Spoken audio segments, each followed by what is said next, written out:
क्या हालचाल। कैसे हैं आप लोग। जय श्री राम। मैं हैं आपका मेंटर बायो वाला। आज हम कहते हैं चैप्टर नंबर 3 स्टार्ट करने वाले हैं क्लास 12th का। मेरे हिसाब से आप लोग एकदम बढ़िया होंगे, मज़े में होंगे, एकदम चुस्त तंदुरुस्त होंगे।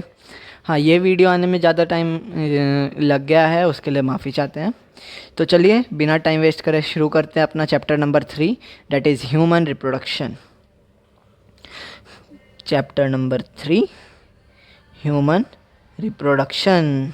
अब पहले इसका ओवरव्यू देखते हैं कि इसमें क्या क्या पढ़ेंगे हम। तो इसमें हम पढ़ने वाले हैं, सबसे पहला टॉपिक इसमें हम पढ़ेंगे मेल रिप्रोडक्टिव सिस्टम के बारे में। फिर पढ़ेंगे female reproductive system, then gametogenesis, menstrual cycle, fertilisation, implantation, pregnancy, embryo development.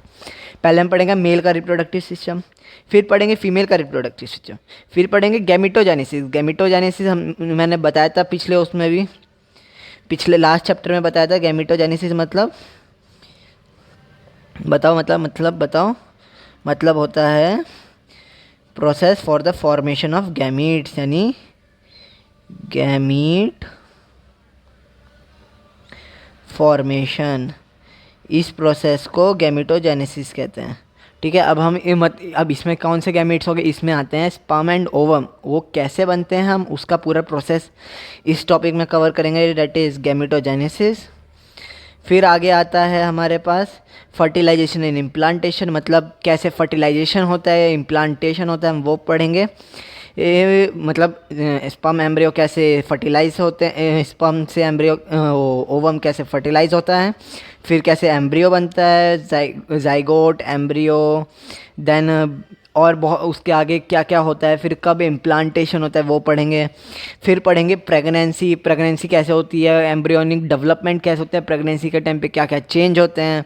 Menstrual cycle पढ़ेंगे कि मेंस्ट्रुअल साइकिल के दौरान फीमेल्स के अंदर क्या क्या रिलीज़ होता है, कैसे कैसे मेंस्ट्रुअल साइकिल चलती है पूरी, कितने दिन की होती है, कब ओवम रिलीज़ होता है, कब ब्लीडिंग स्टार्ट होती है, कब दोबारा से नई साइकिल स्टार्ट होती है, वो पूरा पढ़ने वाले हम इस चैप्टर में। ठीक है, तो सबसे पहले इसमें तो पहले इंट्रोडक्टरी पार्ट में वही नॉर्मल चीज़ें दे रखी है, डैट इज़ हमारे पास यहाँ पे है अवेयर। हमें पता है कि humans are sexually reproducing viviparous organisms. ठीक है, ये तो हमें पता ही है। The reproductive events in human include formation of gamete, that is gametogenesis, sperm in males and ovum in female, transfer of sperm into female genital tract, that is insemination, male and female gamete, that is fertilization, and leading in the formation of zygote. अब इसका मतलब क्या है, इसका मतलब हम अभी पता करते हैं। देखो, हमें पता है ह्यूमन बींग्स वीवी पेरिस ऑर्गेनिजम्स होते हैं। अब पहली बात, वीवी पेरिस ऑर्गेनिजम्स क्या होते हैं। वीवी पेरिस ऑर्गेनिजम्स वो ऑर्गेनिजम्स होते हैं वो जो डायरेक्ट यंग वंस को बॉन्ड करे, मतलब डायरेक्ट बच्चे को जन्म दे। वहीं ओवी पेरिस वो ऑर्गेनिजम्स होते हैं जो अंडा देते हैं, लाइक अपना ऑस्ट्रिच हो गया, हैन हो गया, या स्नेक्स होंगे, ये किंग कोबरा विच ले एग्स, मतलब जो कि ओवी पैरस है, जो कि अंडा देते हैं। अंडा ओ शेप का होता है, इसलिए ओवी पैरस। और हम लोग ह्यूमंस हो गए और एप्स हो गए, प्राइमेट्स हो गए, ये सब वीवी पैरस होते हैं क्योंकि ये डायरेक्ट यंग वंस को बॉन्ड करते हैं। ठीक है, अब रिप्रोडक्टिव इवेंट्स जो ह्यूमन में होते हैं, सबसे पहले गैमीट्स का बनना, यानी स्पर्म और ओवम का बनना, डेट इज़ गैमिटोजेनेसिस। फिर स्पर्म का ओवम तक पहुंचना, मतलब इंसेमिनेशन, यानी स्पर्म जो है जहाँ से रिलीज़ होता है वो फीमेल जेनेटिक ट्रैक के अंदर रिलीज़ हो, डैट इज़ इंसेमिनेशन।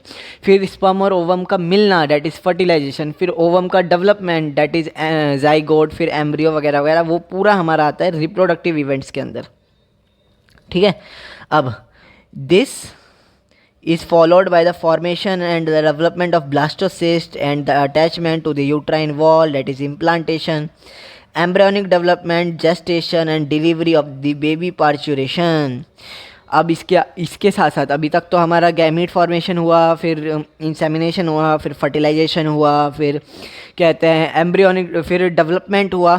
अब डेवलपमेंट के साथ साथ फॉर्मेशन ऑफ ब्लास्टोसिस्ट होता है, फिर वो ब्लास्टोसिस्ट का यूट्राइन वॉल के अंदर इम्प्लांटेशन, फिर embryonic development, that is gestation, कि एक एम्ब्रियो को पूरी तरह डेवलप होने में कितना टाइम लग रहा है, यानी जेस्टेशन पीरियड ह्यूमंस का 9 मंथ्स होता है, ऐसे अलग अलग एनिमल्स का अलग अलग होता है। और कहते हैं एलिफेंट का 2 से 3 साल का जेस्टेशन पीरियड होता है। और फिर delivery and that is parturition, मतलब releasing of young one from the body, मतलब बॉडी से आउट करना, दैट इज़ पार्चुरेशन। वो हम पूरा इस चैप्टर में कवर करेंगे, ठीक है। अब हम सीधा आते हैं मेल रिप्रोडक्टिव ऑर्गन पे, that is male reproductive system. Male reproductive system is located in the pelvic region. It includes pair of testes along with accessory ducts, glands and external genitalia. मतलब ह्यूमन में male reproductive system pelvic region, जो हमारा कंधे वाला ये वाला area होता है, नीचे की साइड वाला, उससे पेल्विक एरिया कहते हैं। उस एरिया में मेल रिप्रोडक्टिव ऑर्गन प्रेजेंट रहता है। अलॉन्ग विथ उसमें क्या क्या प्रेजेंट रहता है हमारे पास? 1 पेयर ऑफ टेस्टिस यानी 2 टेस्टिस, एसेसरी डक्ट्स जो कि स्पर्म को ट्रांसफरिंग में हेल्प करता है, मतलब स्पर्म को बाहर निकलने में मदद करता है। फिर ग्लैंड्स प्रेजेंट होते हैं जो कि स्पर्म के लिए वो कहते हैं उसे न्यूट्रिशन प्रोवाइड करते हैं, उसे मोटिलिटी प्रोवाइड करने के लिए सीरम प्रोवाइड करते हैं। फिर एक्सटर्नल जेनाइटला, मतलब जहाँ से स्पर्म बॉडी के बाहर निकलता है वो, ठीक है। फिर अब इसके आगे आते हैं, यहाँ पे डायग्राम भी दे रखा है और इसके आगे पढ़ते हैं। Testes are situated outside the abdominal cavity within a pouch called scrotum.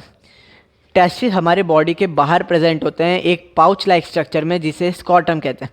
अब भाई हर चीज़ हमारी बॉडी के अंदर है, सारे ग्लैंड्स हमारी बॉडी के अंदर प्रेजेंट है, ये अकेले 2 जनाब हमारे बॉडी के बाहर क्यों है? ये इसलिए क्योंकि स्कॉटम है वो ये मेंटेन करता है, क्या मेंटेन करता है? लो टेम्परेचर 2 से 2.5 degree Celsius lower than the body temperature. अब उसे ऐसा क्यों चाहिए? जो हमारे टेस्टिस है वो स्कॉटम में प्रेजेंट है और स्कॉटम बॉडी के बाहर प्रेजेंट है, तो इसकी वजह से स्कॉटम के अंदर का टेम्परेचर बॉडी टेम्परेचर से 2 से 2.5 डिग्री सेल्सियस कम रहता है, which is necessary for spermatogenesis, मतलब जो कि स्पर्म प्रोडक्शन के लिए बहुत ज़्यादा हेल्पफुल है, मतलब जो कि नेसेसरी है या मेन रिक्वायरमेंट ही है कि उसका टेम्परेचर बॉडी से 2 से 2.5 डिग्री 2.5 डिग्री सेल्सियस कम होना चाहिए, ठीक है।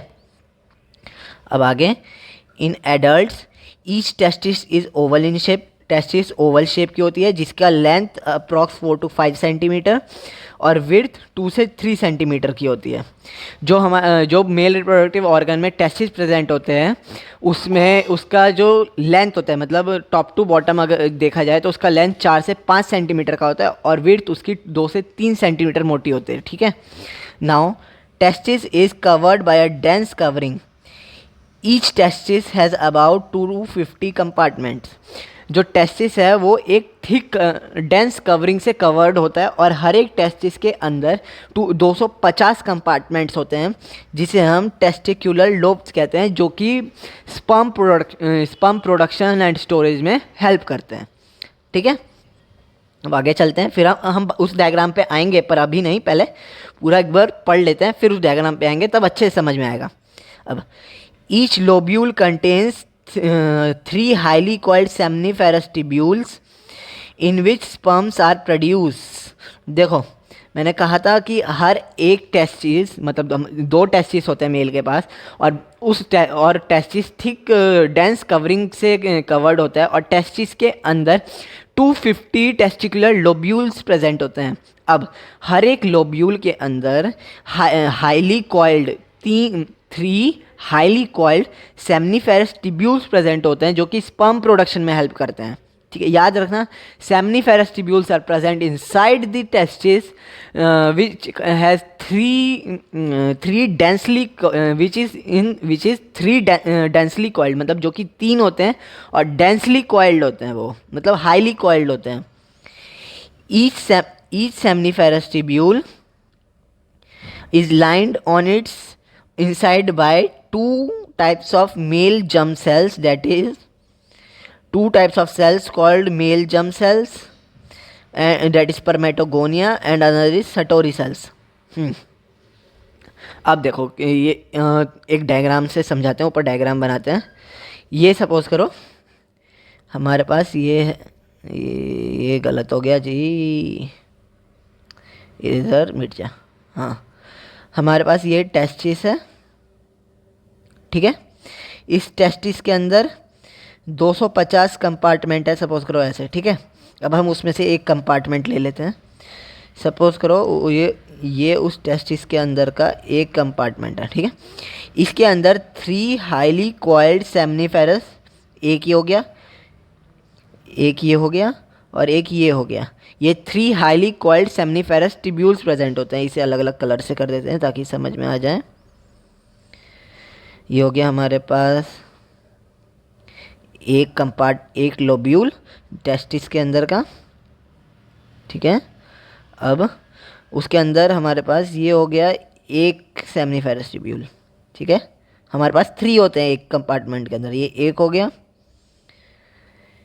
ये 2 हो गया और ये हाईली कॉइल्ड होते हैं। इसमें तो कम कॉइलिंग दिख रही होगी पर ये हाईली कॉइल्ड होते हैं। ये 3 हो गया। ऐसे 3 highly coiled seminiferous tubules present होते हैं ये हमारे टेस्टिस के अंदर। टेस्टिस के अंदर 250 लोब्यूल्स प्रेजेंट होते हैं। उनके ईच लोब्यूल में 3 highly coiled seminiferous tubules present होते हैं। और सेमनीफेरस ट्यूब्यूल्स, ये जो सेमनीफेरस ट्यूब्यूल है ना, ये वाला या फिर ये तीनों में से किसी को भी ले लो, तीनों में से किसी को भी ले लो, ठीक है। अब उस सेमनीफेरस ट्यूब्यूल जो हमारे पास है उसको सपोज करो मैं ऐसे बना देता हूँ, ये, ठीक है। इसके अंदर की जो लाइनिंग है, ये लाइनिंग, ये 2 तरह के सेल से मिलके बनी होती है। एक होता है स्पर्मेटोगोनिया, एक होता है सटोरी सेल्स, ठीक है। याद रहेगा। अब आगे चलते हैं हम। देखो यहाँ लिखा है वही चीज़। Each seminiferous tubule is lined on its inside by 2 types of cell, that is spermatogonia, that is male germ cells, and Satori cells, ठीक है। अब male germ cells undergo mitotic division finally leading to the sperm formation, while Sertoli cells provide nutrition to the sperm cells. अब देखो जो हमारा ये हमारे पास था ना, वो ये इनर लाइनिंग था। इनर लाइनिंग में एक लाइनिंग होती है सटोरी सेल्स की, इसको अलग से दिखाता है, रेड से दिखाते हैं। चलो, एक लाइनिंग होती है सटोरी सेल्स की और एक लाइनिंग होती है हमारे पास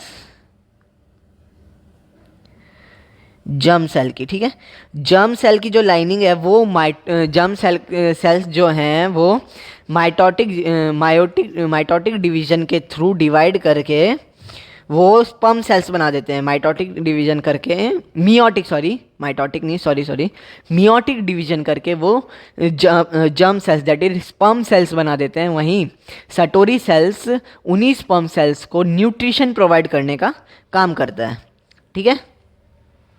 अब आगे चलते हैं। इसमें आगे है हमारे पास the region outside the seminiferous tubule is called interstitial space, contains small blood vessels and interstitial cells और Leydig cells। अब हम अभी तक सेमनीफेरस ट्यूब्यूल के अंदर, अब बाहर आते हैं, ठीक है। अब दरवाज़ा खोल के आए बाहर की साइड बहुत सारी स्पेस रहती है, उसको इंटरस्टिशियल स्पेस कहा जाता है। और उसमें जो ब्लड वेसल्स रहती है और इंटरस्टिशियल सेल्स प्रेजेंट रहता है, जिसे लेडिक सेल्स भी कहते हैं। अब Leydig cells synthesise and secrete testicular hormones called androgen and other immunologically competent cells are also present. अब देखो जो लेडिक सेल्स है वो ऐसे ही प्रेजेंट नहीं होते कि बाहर जगह है तो सेल्स को ऐसे ही डाल दिया, नहीं। लेडिक सेल्स हेल्प करते हैं secreting testicular hormone that is androgen, और उसमें इम्यूनोलॉजिकल कॉम्पिटेंट सेल्स जो होते हैं वो भी प्रेजेंट रहते हैं वहाँ पे। तो हमारे जो लेडिक सेल्स है उसका काम क्या है, एंड्रोजन को रिलीज करना, और वहाँ पे इम्यूनोलॉजिकल कॉम्पिटेंट सेल्स भी प्रेजेंट रहते हैं, ठीक है। अब आगे इसमें male sex organ that is the male sex accessory duct include rete testis, vasa efferentia, epididymis, vas deferens. The seminiferous tubules of the testes open into vasa efferentia through reta testis. The vasa efferentia leave the testis and open into epididymis located in the posterior surface. of each testis. The epididymis leads to the vas deferens ascending to the abdomen and loop of over the urinary bladder. It receives a duct from seminal vesicle and opens into urethra, that is as ejaculatory duct. These ducts store and transport sperm from testes to the outside through urethra. Urethra originate from urinary bladder and extends through the penis to the external opening called urethral meatus. अब ये मैंने पूरा paragraph तो पढ़ दिया, कहोगे sir जी समझाया है नहीं। अब समझो, जो मेल सेक्स, देखो मैंने आपको स्टार्टिंग में ही बोला था कि हमारे पास क्या क्या प्रेजेंट होता है रिप्रोडक्टिव ऑर्गन में। हमारे पास प्रेजेंट होता है testis along with accessory ducts, glands with external genital। अभी हमने ग्लैंड्स वहाँ पे क्या क्या प्रेजेंट था टेस्टिस में वो पढ़ लिया। अब पढ़ते हैं एसेसरी डक्ट्स के बारे में। Accessory duct include rete testis, vasa efferentia और एपिडिडाइमिस एंड वास डिफरेंस। ये चार चीज़ें, ये चार जो डक्ट्स हैं ये एसेसरी डक्ट्स हैं। एसेसरी मतलब इनका साइड का काम होता है। ये साइड से काम करते हैं स्पर्म को ट्रांसपोर्टेशन में। जो सेमनीफेरस ट्यूब्यूल होता है वो ओपन होता है वासा एफ्रेंशिया में थ्रू रेटा टेस्टिस। सेमनीफेरस ट्यूब्यूल रेटा टेस्टिस से होते हुए वासा एफ्रेंशिया में ओपन होता है। फिर वासा एफ्रेंशिया टेस्टिस को लीव करता है और ओपन होता है एपिडिडाइमिस में, जो कि पोस्टीरियर एंड में लोकेट है किसी भी टेस्टिस के। ठीक है, अब वो मन में इमेजिन करते रहो। मन में पहले एक गोला सा बनाओ, टेस्टिस का गोला बनाया, ठीक है। अब उससे एक डक्ट निकालो, नीचे की साइड एक छोटा सा गोला बनाओ, उसे रेटा टेस्टिस नाम दो। वहाँ से एक डक्ट निकालो जिसे वासा एफ्रेंशिया बोलो और कहो टेस्टिस रेटा टेस्टिस से होते हुए वासा एफ्रेंशिया में निकला। फिर वो वासा एफ्रेंशिया आगे जाके एपिडिडाइमिस में जुड़ गया, जो कि प्रेजेंट होता है posterior surface of the testis. ठीक है, अब वो एपिडिडाइमिस से वास डिफरेंस निकला, जो कि एब्डोमेन में यूरिनरी ब्लैडर के ऊपर लूप बनाते हुए मतलब जिसने लूप बनाया और उसने सेमिनल वेसिकल से, मतलब उसने एक डक्ट, उसके पास में एक ग्लैंड है which is known as seminal vesicle, वहाँ से एक डक्ट आई जो कि इसमें आके जुड़ गई, दैट इज़ वास डिफरेंस में एक डक्ट आके जुड़ गई वहाँ से। अब फिर वो जाके ओपन होगा तुम्हारा इजैकुलेटरी डक्ट में। अब इजैकुलेटरी डक्ट कहाँ से आ गई भाई? जो यूरिनरी ब्लैडर है वो एक्सटेंड होता है आगे यूरिथ्रा में। यूरिथ्रा में जिस पॉइंट पे आके वास डिफरेंस मिलती है उस पॉइंट से आगे वाले एरिया को इजैकुलेटरी डक्ट कहा जाता है। ठीक है, उसे यूरिथ्रा तो कहा जाता है, प्लस अगर मेल रिप्रोडक्टिव सिस्टम की बात कही जाए तो उसे इजैकुलेटरी डक्ट कहा जाता है, जो कि एक्सटेंड होता है थ्रू आउट द पेनिस और ओपन होता है यूरिथ्रल मीएटस पे। अब समझ में आया? इमेजिन करने की कोशिश करी। अब चलो इसे डायग्राम से पढ़ते हैं। ये डायग्राम, ये वाला, इससे पहले ये वाला डायग्राम देखते हैं। ये देखो, ये देखना,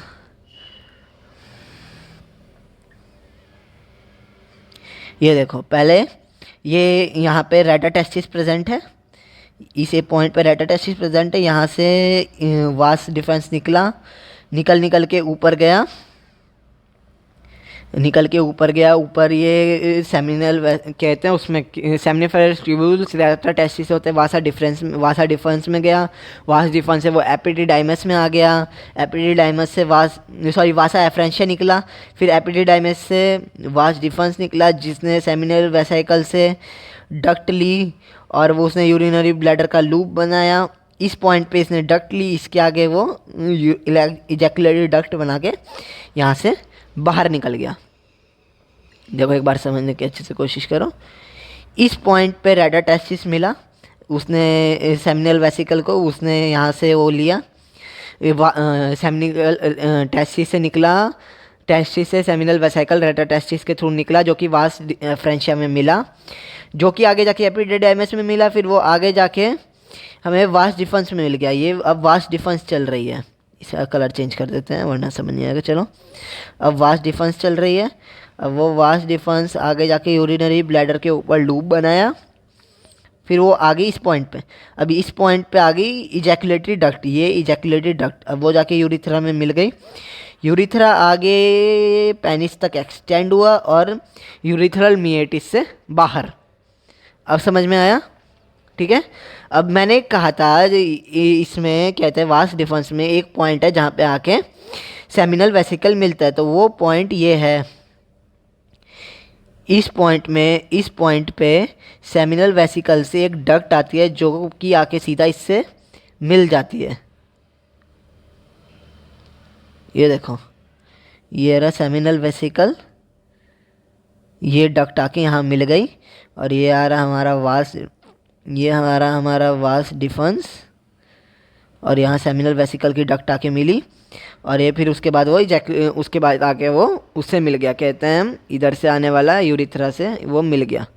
तो ये जंक्शन कुछ ऐसा होता है। ये देखो, पहले इधर से हमारा वास डिफेंस आया, इधर से सेमिनल वेसिकल की डक्ट आई, जुड़ गया, आगे चला। इधर से यूरिथ्रा आ रहा था, वो ऐसे वो सीधा पेनिस तक गया, इधर से ये आया, ये आके इसमें जुड़ गया। अब इसके बाद क्या आता है, इसके बाद यूरिनरी ब्लैडर से यूरिन और वास डिफरेंस से स्पर्म, दोनों का पैसे इस पॉइंट के बाद से एक ही हो गया। मींस हमारा स्पर्म रिलीजिंग का जो पाथ, स्पर्म जहाँ से रिलीज़ होता है वो सेम पॉइंट है, मतलब मेल का स्पर्म रिलीजिंग पॉइंट और यूरिन पॉइंट सेम है जहाँ से दोनों बॉडी के बाहर निकलता है। ठीक है। अब एक चीज़ पढ़ाते हैं हम आपको, जो हमने आपको नीचे ये पढ़ाया ना, ये इसका एक छोटा सा फ्लो चार्ट आपको बना के दिखाते हैं इसका, इस पूरे का। इससे आपको पूरा स्पर्म पाथवे पता चल जाएगा कि स्पर्म आखिर ट्रैवल करता कैसे है भैया। ठीक है, चलो चलो चलो चलो इसे मिटाते हैं, हम यहीं बनाते हैं। उससे आपको पूरा याद भी रहेगा कि कैसे स्पर्म पूरा कैसे कैसे जाता है। सबसे पहला स्पर्म, छोटे छोटे लिखूँ मैं, सेमिनिफेरस टिब्यूल से स्पर्म, सेमिनिफेरस टिब्यूल्स के अंदर mail germ sales spermatogonia present होता है इनर लाइनिंग में, जो कि मियोटिक डिवीजन के बाद स्पर्म सेल्स बनाते हैं और सटोरी सेल्स उन्हें न्यूट्रिशन प्रोवाइड करते हैं। वहाँ से वो जाता है वासा एफ्रेंशिया के पास रेटा टेस्टिस से होते हुए। ठीक है। फिर उसके बाद वो आगे जाता है, मिलता है वो एपिडिडाइमिस से, आगे जाके वो एपिडिडाइमिस से मिल जाता है। ठीक है, एपिडिडाइमिस से मिला।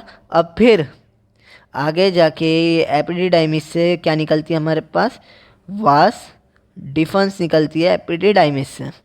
अब वो एपिडिडाइमिस से आगे जाती है और इधर से सेमिनल वेसिकल की डक्ट आ जाती है। आ गई सेमिनल वेसिकल की डक्ट। अब वो सेमिनल वेसिकल की डक्ट और ये आगे जाके यूरिथ्रा से मिल जाती है। फिर यूरिथ्रा से वो यूरिथ्रल मिएटिस से बॉडी के बाहर। This is the sperm pathway. अच्छे से याद रखना, मैं दोबारा से समझा रहा हूँ, दोबारा से समझो एक बार, इसे भूलना नहीं है। सबसे पहले स्पर्म बनता है सेमनीफेरस टिब्यूल्स में in the inner lining where spermatogonia is present which while doing meiotic division forms sperm cells and satori cells provide nutrition to the sperm cells। अब फिर वो आगे जाता है, आगे वो वासा एफ्रेंशिया के पास, मतलब सेमनीफेरस टिब्यूल्स ओपन से इनटू वासा एफ्रेंशिया वाया रेटा टेस्टिस। फिर वो वासा एफ्रेंशिया आगे जाता है एपिडिडाइमिस में। ठीक है, फिर वो एपिडिडाइमिस आगे ओपन होता है वास डिफरेंस में। फिर वो आगे जाता है, उसमें आके ऊपर से मिलती है सेमिनल वेसिकल की एक डक्ट, जो कि आगे यूरिथ्रा से मिल जाता है। फिर वो यूरिथ्रल मिएटिस की ओपनिंग से बाहर, और यहाँ पे इस जगह को हम इजैक्यूलेटरी डक्ट कहते हैं, ED, that is ejaculatory duct. याद रहेगा, ये पूरा पाथ है स्पर्म का। ठीक है।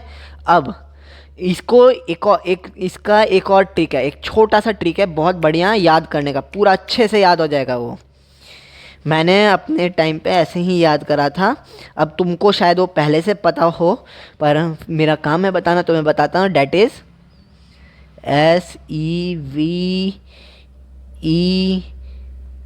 SEVEN, जो ये थोड़ा वो हो गया, इसको हम छोटा करते हैं और अच्छे से समझाते हैं।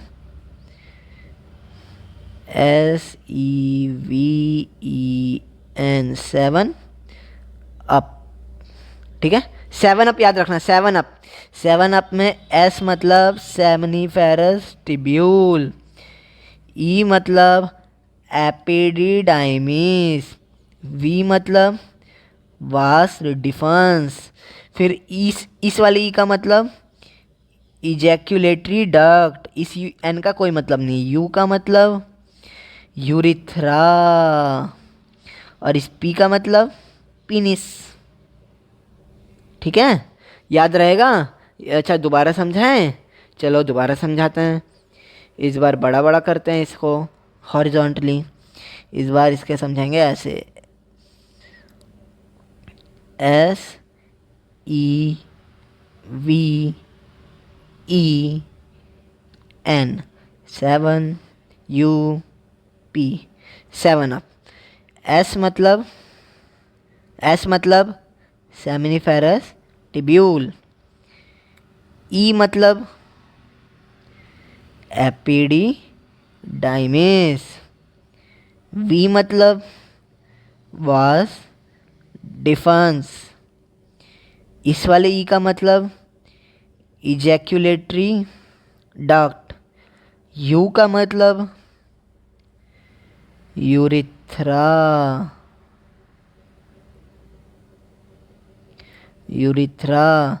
और इस पी का मतलब पेनिस। याद रहेगा। This is the sperm path flow. 7 up याद रखना, कुछ नहीं, स्पर्म पाथ फ्लो मतलब 7 अप। एस मतलब सेमिनिफेरस टिब्यूल, मेरे साथ बोलो।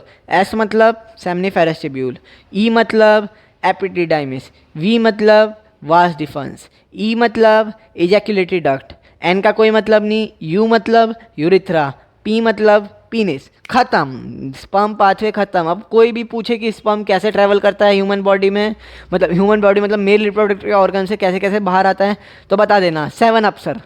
7 अप मतलब एस मतलब सेमिनिफेरस ट्यूब्यूल्स में बनता है, इनर लाइनिंग इंग ऑफ सेमिनिफेरस ट्यूब्यूल्स वेयर वो spermatogonia is present which due meiotic division and form sperm cells. वहाँ सटोरी सेल्स भी प्रेजेंट होते हैं जो न्यूट्रिशन प्रोवाइड करते हैं। फिर ई वहाँ से सेमिनिफेरस ट्यूब्यूल रेटाटेस्टिस होते हैं, वहाँ एफ्रेंशिया के थ्रू एपिडिडाइमिस में चला जाता है।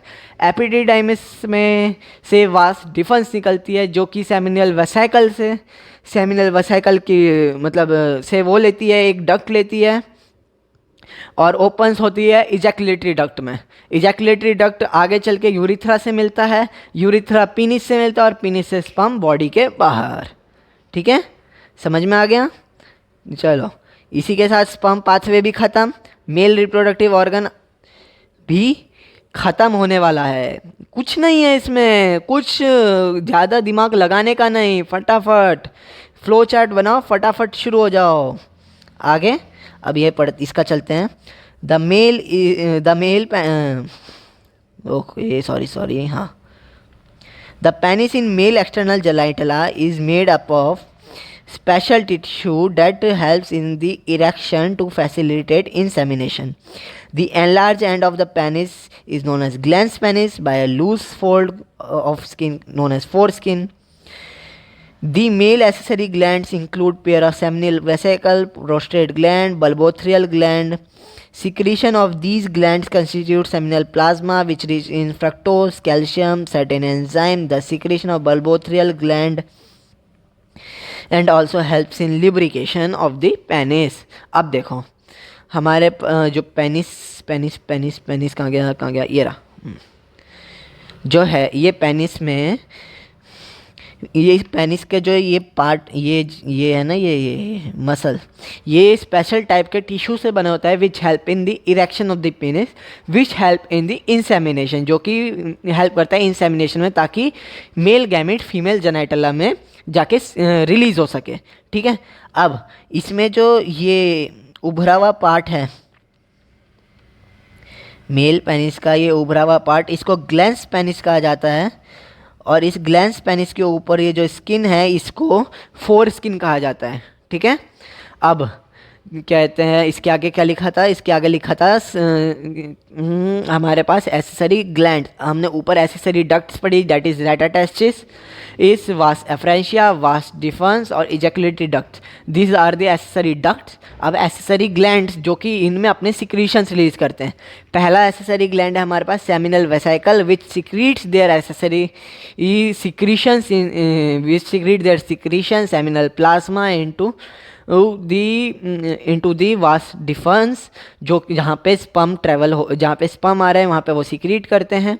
बल्बोथ्रियल ग्लैंड हो गए हमारे पास, प्रोस्टेट ग्लैंड हो गए जो अपने अपने सिक्रीशन इनमें मतलब वास डिफरेंस में सिक्रीट करते हैं। अब इनमें क्या होता है, अब जो ये एसेसरी ग्लैंड्स होते हैं इनके जो सिक्रीशंस होते हैं वो हेल्प करते हैं स्पर्म को मोटिलिटी प्रोवाइड करने में, उसको कहते हैं, उसको प्रोवाइड करते हैं, ये न्यूट्रिशन प्रोवाइड करते हैं और उसका बेसिक नेचर मेंटेन करके रहते हैं। क्योंकि जो फीमेल का वजाइना होता है वहाँ पे एसिडिक नेचर होता है, तो जो हमारे एसेसरी ग्लैंड्स हैं वो जो सिक्रीशन रिलीज करते हैं they are basic in nature which neutralize the acidic nature of the female genital. ठीक है, and it provides motility to sperm और it provides nutrition to the sperm. क्योंकि बॉडी के अंदर है तो बॉडी प्रोवाइड कर रही है, पर बॉडी से बाहर निकलने के बाद भी तो स्पर्म को न्यूट्रिशन चाहिए ना जिंदा रहने के लिए, जब तक वो ओवम के पास नहीं पहुंच जाता, तो वो भी प्रोवाइड करते हैं, न्यूट्रिशन भी प्रोवाइड करते हैं ये। And the secretion from the bulbourethral gland also help in the lubrication of the penis. जो रिलीज करते हैं बल्बोथ्रियल ग्लैंड के कुछ सिक्रीशन है जो कि पेनिस को ल्यूब्रिकेशन भी प्रोवाइड करते हैं। एंड और इसके साथ साथ हमारा मेल रिप्रोडक्टिव ऑर्गन भी हो गया ख़त्म। तो आज के लिए हम सिर्फ मेल रिप्रोडक्टिव ऑर्गन करते हैं, कल हम फीमेल रिप्रोडक्टिव ऑर्गन करेंगे और हो सके तो नेक्स्ट लेक्चर में हो सके तो हम गैमेटोजेनेसिस भी स्टार्ट कर दें, क्योंकि दोनों ही बहुत छोटे छोटे टॉपिक हैं। मेल रिप्रोडक्टिव ऑर्गन का फटाफट एक क्विक रिवीजन करते हैं।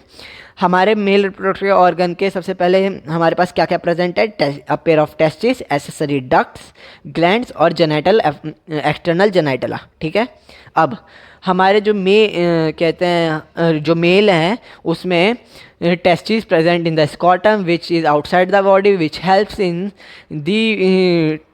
In maintaining the temperature below from the body temperature, that is 2.2 to 2.5 degree Celsius below from the body temperature, जो कि नेसेसरी है स्पर्मेटोजेनेसिस में। अब length of the testis is 4 to 5 centimetre और width of the testis 2 to 3 centimetre. ये exam में नहीं आएगा ऐसे, पर ये नीट क्वेश्चन में आ सकता है। ठीक है, अब हर एक टेस्टिस के अंदर 250 मतलब both pair of testis contain 250 individually seminiferous tubules, 250 compartments और each compartment contains 3 highly coiled seminiferous tubules. Seminiferous tubules के इनर, अभी हम बाहर से अंदर की साइड जा रहे हैं फिर बाहर आएंगे।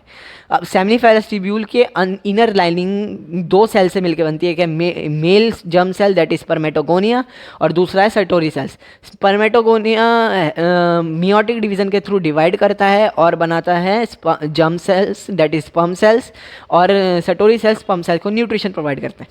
फिर सेमिनिफेरस ट्यूब्यूल्स रेटाटेस्टिस से होते हुए अब एसेसरी डक्ट्स पे आते हैं। एक बार एसेसरी डक्ट्स है हमारे पास रेटाटेस्टिस, वास एफ्रेंशिया, वास डिफरेंस और इजैकुलेटरी डक्ट। अब जो सेमिनिफेरस ट्यूब्यूल है वो रेटाटेस्टिस से होते हुए वासा एफ्रेंशिया में ओपन होते हैं। वासा एफ्रेंशिया आगे चल के एपिडिडाइमिस में ओपन होता है, जो कि आगे वास डिफरेंस में ओपन होता है।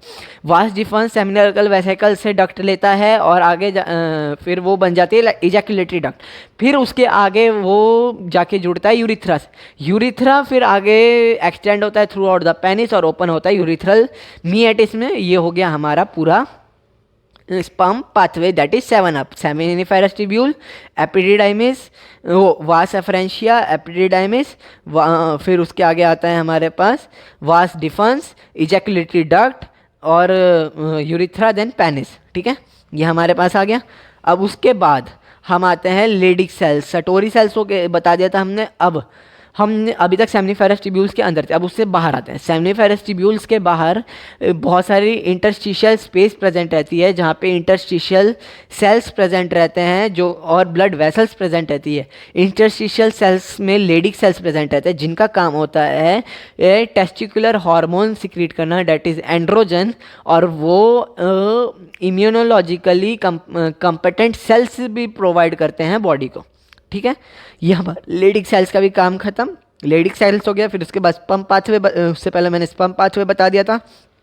सटोरी सेल्स हो गया, मेल जम सेल्स हो गया, स्पर्म सेल्स हो गया।